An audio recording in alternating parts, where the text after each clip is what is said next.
Ya tenía abandonado el canal, pero espero por fin este año volver a retomar. Carabela LT Jack 250, todo cool. Nada más no puedo arreglarle la direccional, pero bueno, eso lo vamos a dejar para otro día.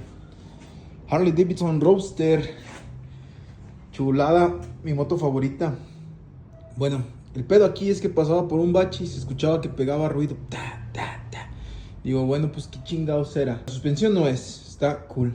Balatas, se pensaba que eran los calipers o pinzas de freno y no es.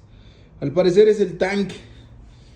Aquí yo creo que debería de llevar en esta parte un... Se escuchaba así. Hoy no lo puedo levantar. Bueno, ahorita a ver si le toca. Alguna tipo de goma o soporte o algo así, mire. No, ese tampoco.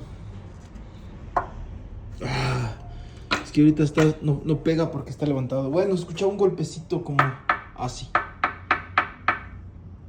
Entonces lo levanto. Ahorita obviamente no puedo porque estoy solo. Levanto y no tiene gomas. Ahorita le voy a poner estas chingaderas que yo creo que las sirven. Las venden en cualquier ferretería.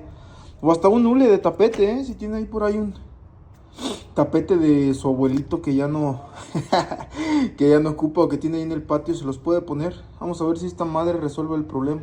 Se lo voy a hacer allá la forma que trae, tanto adelante, tanto atrás, como aquí adelante, en el chasis, en la estructura, para que siente ahí y no haga ruido. Ahí le diré qué tal. A lo mejor en estos días vamos para la carretera a ver qué tal se comporta la güey.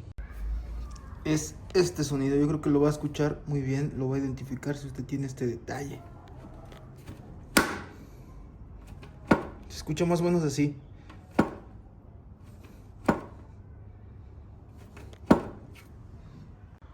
Ahorita no tengo nada para medir, pero más o menos es ese calibre, chéquese. El de la llave Allen de 1/4. Más o menos ahí está. Chéquese, chéquese, chéquese. Igual ahí usted juegue con el calibre y vaya calándole, ¿no? Cuánto necesita.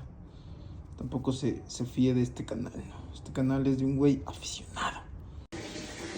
Y ahorita que levantamos, esa ya la compré usada, obviamente.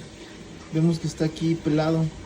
Entonces ahorita provisional, cinta de aislar, pero sí que ponerle ahí el Thermofit. Estas chingaderas de plástico que con el calor se contraen. Entonces ahorita temporal, cinta de aislar. Igual aquí veo un pedacito de cartón en la batería que, mire, si la toca aquí, saca algo de chispa. Igual y no, igual y sí, pero mejor se lo quitamos al chorizo. Yo sé que este puede ser medio complicado de meter, pero mejor buscar algo, una solución, ¿no? Esta madre para presionar aquí la tuerquita y apriete, en lugar de dejarla aquí una posible causa de incendio, ¿no? Ya.